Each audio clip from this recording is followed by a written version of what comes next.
Hello all, welcome to toppers world. നമ്മൾ ഇന്ന് നോക്കാൻ പോകുന്നത് 8ാം ക്ലാസ്സിൻ്റെ ഇംഗ്ലീഷാണ്.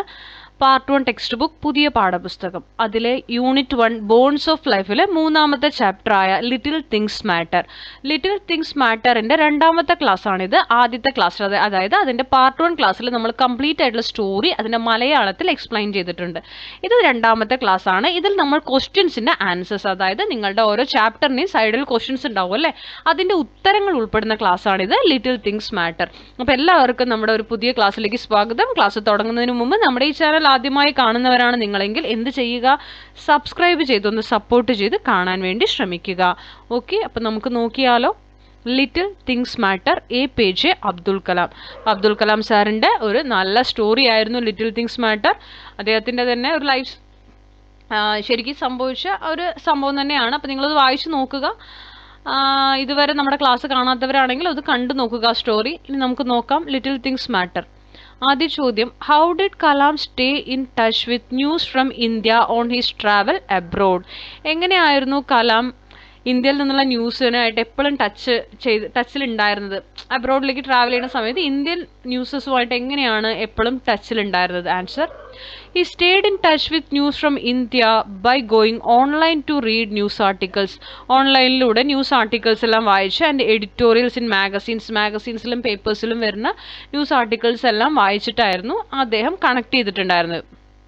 അടുത്ത ചോദ്യം, mention a few people who influenced Kalam's early life. കലാമിൻ്റെ ആദ്യകാല ജീവിതത്തിനെ സ്വാധീനിച്ച കുറച്ച് ആളുകളുടെ പേര് എഴുതാനാണ് പറഞ്ഞിരിക്കുന്നത്. അത് ആ സ്റ്റോറിയിലുള്ളത് തന്നെ എഴുതണം കേട്ടോ. അതിന് ഉത്തരം, a few people who influenced Kalam's early life were his cousin Shamsuddin and Jalaluddin. അദ്ദേഹത്തിൻ്റെ കസിനായ ഷംസുദ്ദീനും ജലാലുദ്ദീനും, പിന്നെ അദ്ദേഹത്തിൻ്റെ ഹിസ് പാരൻസ്, പിന്നെ അദ്ദേഹത്തിൻ്റെ ഗ്രാൻഡ് മദർ, അദ്ദേഹത്തിൻ്റെ mathematics teacher also had a big influence on him. അടുത്ത ചോദ്യം, what was the effect of the sanctions on Kalam's family? How did the family cope with this? അപ്പോൾ എങ്ങനെയാണ് സാങ്ഷൻസ് കലാമിൻ്റെ ഫാമിലീനെ ബാധിച്ചത്? എങ്ങനെയാണ് അതുമായിട്ട് കലാമിൻ്റെ ഫാമിലി അഡ്ജസ്റ്റ് ആയതെന്നാണ് ചോദ്യം. The sanctions made it difficult for Kalam's large family to get enough food and clothes. ആ sanctions അന്ന് British government ആണ് പറയണം കേട്ടോ. അപ്പോൾ ഇന ഫുഡ് കിട്ടാണ്ടായി, ക്ലോത്ത്സ് കിട്ടാണ്ടായി. Family coped with this difficulty by making sacrifices. ഇവർ ഒരുപാട് ത്യാഗങ്ങൾ സഹിച്ചിട്ടാണ് അതുമായിട്ട് അഡ്ജസ്റ്റ് ആയത്. The women in the family, his mother and grandmother, would compromise their own food to make sure all the children were fed first. അപ്പോൾ അവരുടെ വീട്ടിലെ അമ്മയും അതുപോലെ ഗ്രാൻഡ് മദറും ഒരുപാട് അഡ്ജസ്റ്റ് ചെയ്തിട്ടുണ്ടായിരുന്നു. എന്താ പറയുക, അവർക്ക് കൊടുത്ത ഭക്ഷണം അവർ കഴിക്കാതെ കുട്ടികൾക്ക് ആദ്യം ഭക്ഷണം കൊടുത്തിട്ടാണ് അവർ കഴിച്ചിട്ടുണ്ടായിരുന്നത്. കുട്ടികൾ ഭക്ഷണം കഴിച്ചു എന്നറിയാം, അങ്ങനെയാണ് അവർ എന്ത് ചെയ്തിട്ടുണ്ടായിരുന്നത്, ഭക്ഷണം കഴിച്ച് കുട്ടികൾക്ക് കൊടുത്ത് അങ്ങനെയൊക്കെയാണ് അവർ സാക്രിഫൈസസ് ചെയ്തിട്ടുണ്ടായിരുന്നത്. Next, why does young Kalam say my enthusiasm knew no bounds? എൻ്റെ എന്തൂസിയാസത്തിന് അതിരുകളില്ല എന്ന് അദ്ദേഹം പറഞ്ഞത് എന്തുകൊണ്ടാണ്? Because he was very excited about his first job. Because അദ്ദേഹത്തിൻ്റെ ആദ്യ ജോലിയിൽ അദ്ദേഹം ഭയങ്കര എക്സൈറ്റഡ് ആയിരുന്നു. Even though he was only 8. എന്താ കാരണം? 8 വയസ്സേ ആയിട്ടുണ്ടായിരുന്നുള്ളൂ. He was happy because he was going to earn his own money for the first time and contribute in a meaningful way to his family's income during a difficult time. അപ്പോൾ 8 വയസ്സായ ഒരു കുട്ടി വളരെ meaning full ആയിട്ടുള്ള ഒരു ഇതിൽ കുടുംബത്തെ സഹായിക്കാൻ പോണു എന്ന് ആലോചിച്ച് അവൻ ഭയങ്കര പ്രൗഡായിരുന്നു.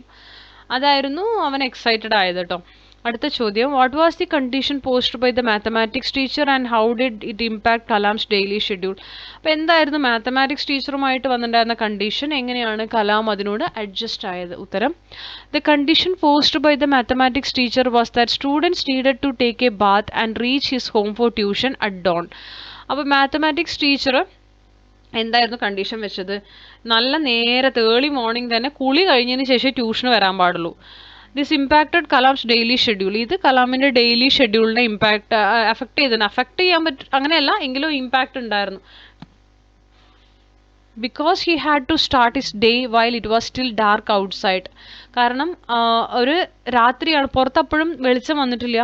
വെളിച്ചം വരുന്നതിന് മുമ്പേ അദ്ദേഹത്തിൻ്റെ തുടങ്ങേണ്ടി വരികയാണ്, ഒരു ദിവസം തുടങ്ങേണ്ടി വരുന്നു. അത് കുറച്ച് ബുദ്ധിമുട്ടായിരുന്നു ആദ്യം.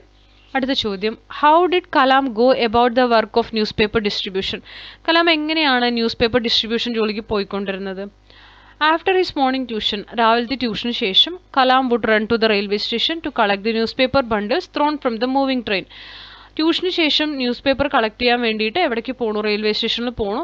ഓടിക്കൊണ്ടിരിക്കുന്ന വണ്ടിയിൽ നിന്നാണ് ബണ്ടിൽസ് പുറത്തേക്ക് എറിഞ്ഞു കൊടുക്കുക. അപ്പോൾ അത് വേഗം പോയി എടുക്കുന്നു. Then he would divide into then papers into batches for different neighbourhoods. പിന്നീട് അതെല്ലാം തരംതിരിച്ച് ഓരോ ഏരിയയിലേക്ക് പോകാൻ വേണ്ടിയിട്ട് മാറ്റി വയ്ക്കുന്നു.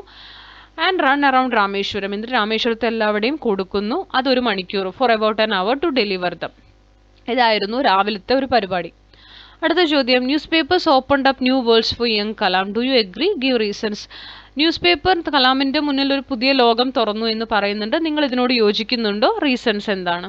Yes, I agree. ഞാൻ ഇതിനോട് യോജിക്കുന്നു. The newspapers were his only source of information about the outside world. അപ്പോൾ ന്യൂസ് പേപ്പേഴ്സ് ആയിരുന്നു ഒരു ഓൺലി സോഴ്സ് ഓഫ് ഇൻഫർമേഷൻ. പുറം ലോകത്ത് എന്ത് നടക്കുന്നു എന്നറിയാനുള്ള ഒരു സോഴ്സ് എന്ത് തന്നെയായിരുന്നു? ന്യൂസ് പേപ്പേഴ്സ് ആയിരുന്നു അല്ലേ? Through them he learned about the independence movement. അപ്പോൾ പത്രങ്ങളിലൂടെ അപ്പോൾ സ്വാതന്ത്ര്യ സമരം നടക്കണം ഇന്ത്യയിൽ, അതിനെക്കുറിച്ച് അറിഞ്ഞു. World war second world war നിങ്ങൾ പഠിച്ചിട്ടുണ്ടോ? 1939 to 1945 വരെയാണ് സെക്കൻഡ് വേൾഡ് വാർ. അപ്പോൾ ആ ഒരു കാലഘട്ടമാണ്. 1939 to 1945 രണ്ടാം ലോക മഹായുദ്ധം നടക്കുന്നത്. അതിനെക്കുറിച്ചുള്ള വാർത്തകൾ. And important leaders like Gandhiji and ഹിറ്റ്ലറിനെയും കുറിച്ചുള്ള വാർത്തകളെല്ലാം അറിയുന്നത് ഈ ന്യൂസ് പേപ്പേഴ്സിലൂടെയാണ്. This made him dream about the larger world. അപ്പോൾ പുറത്തെ വലിയ ലോകത്തെക്കുറിച്ചുള്ള സ്വപ്നങ്ങൾ കാണാൻ അവനെ ന്യൂസ് പേപ്പറാണ് പ്രേരിപ്പിച്ചത് കേട്ടോ, ഇൻഫ്ലുവൻസ് ചെയ്തത്. അടുത്ത എട്ടാമത്തെ ചോദ്യം, Kalam says he grew taller and browner in a year. What does this suggest? Kalam പറയുന്നുണ്ട് ഒരു വർഷം കൊണ്ട് ഉയരവും കൂടി കുറച്ചും കൂടി ബ്രൗണർ ആവും ചെയ്തു, ഡാർക്കായി കളർ, സ്കിന്നിൻ്റെ കളർ. എന്തുകൊണ്ടാണ്? This suggest that his daily routine of running around in the sun to deliver. എന്താണ്? അതായത് സൂര്യൻ വെളിച്ചം, അതായത് നമ്മൾ വെയിൽ കൊണ്ടിട്ടാണ് എന്ത് ചെയ്തുകൊണ്ടിരിക്കുന്നത്? പത്രം ഡിസ്ട്രിബ്യൂട്ട് ചെയ്യാനും അങ്ങനെ ഓടിക്കൊണ്ടേയിരിക്കുകയാണല്ലേ. Running around helped him grow taller. അപ്പോൾ ആ ഓട്ടത്തിനിടയിൽ വളർന്നു, കുറച്ചുകൂടി ഹൈറ്റ് വെച്ചു. And being out in the sun every day made his skin darker. എപ്പോഴും സൂര്യപ്രകാശം തട്ടിയത് കൊണ്ട് തന്നെ കളർ കുറച്ചും കൂടി ഡാർക്കായി. It shows he was a hard working young boy. അപ്പോൾ ഇതെന്താണ് കാണിച്ചു തരുന്നത്? വളരെ ഹാർഡ് വർക്ക് ചെയ്യുന്ന, കഠിനാധ്വാനം ചെയ്യുന്ന ഒരു യങ് ബോയ് ആണ് ഇവിടെ കാണുന്നത് നമുക്കല്ലേ. അടുത്ത ചോദ്യം, how was Kalam able to ignore the intense tiredness at the end of each day? ഓരോ ദിവസവും കഴിയുമ്പോൾ ആ ഒരു ടയർഡ്നെസ്, ക്ഷീണം എങ്ങനെയാണ് കലാം മറക്കുന്നത്? Kalam was able to ignore his tiredness for two main reason. അതിന് രണ്ട് കാരണങ്ങളുണ്ട്. ആദ്യത്തെ, he enjoyed the work and the feeling of responsibility. അവൻ ആ ജോലി വളരെ എൻജോയ് ചെയ്ത് ചെയ്യുന്നതായിരുന്നു. ആ ഒരു റെസ്പോൺസിബിലിറ്റി, ആ ഉത്തരവാദിത്വം അവൻ എൻജോയ് ചെയ്യുന്നുണ്ടായിരുന്നു. Second, the knowledge that his earnings for helping his family. രണ്ടാമത്, അവൻ്റെ ആ ഒരു ചെറിയ വരുമാനം അവൻ്റെ ഫാമിലിനെ സഹായിക്കുന്നുണ്ട് എന്നുള്ള ഒരു ബോധ്യം. And making his mother proud gave him strength and happiness to keep going. അവൻ്റെ അമ്മയ്ക്ക് അവനെക്കുറിച്ച് അഭിമാനം ഉണ്ടായിരുന്നു. അതെല്ലാം ഇവൻ അറിഞ്ഞു. അതുകൊണ്ട് തന്നെയാണ് ആ രാത്രിയത്തെ ക്ഷീണം അവന് മറക്കാൻ സാധിക്കുന്നത്. ഓക്കെ, അപ്പോൾ ഇത്രയുമാണ് 9 ക്വസ്റ്റ്യൻസ്. ക്വസ്റ്റ്യൻ ആൻസേഴ്സ് ഇവിടെ കംപ്ലീറ്റ് ആവുകയാണ്. അടുത്ത ക്ലാസ് നമ്മുടെ ആക്ടിവിറ്റീസിൻ്റേതായിരിക്കും. അപ്പോൾ ക്ലാസ്സുകൾ ഇഷ്ടപ്പെടുന്നുണ്ടെങ്കിൽ ലൈക്ക് ചെയ്യുക, ഷെയർ ചെയ്യുക, സബ്സ്ക്രൈബ് ചെയ്യുക ആൻഡ് കമൻറ്റ് ചെയ്യുക. സബ്സ്ക്രൈബേഴ്സിന് മാത്രമേ കമൻറ്റ് ഓപ്ഷൻ ഉള്ളൂ. സബ്സ്ക്രൈബ് ചെയ്ത് കമൻറ്റ് ചെയ്യാൻ വേണ്ടി ശ്രമിക്കുക. തുടർന്നും വാച്ച് ചെയ്ത് ഞങ്ങളെ സപ്പോർട്ട് ചെയ്യുക. Thank you for watching.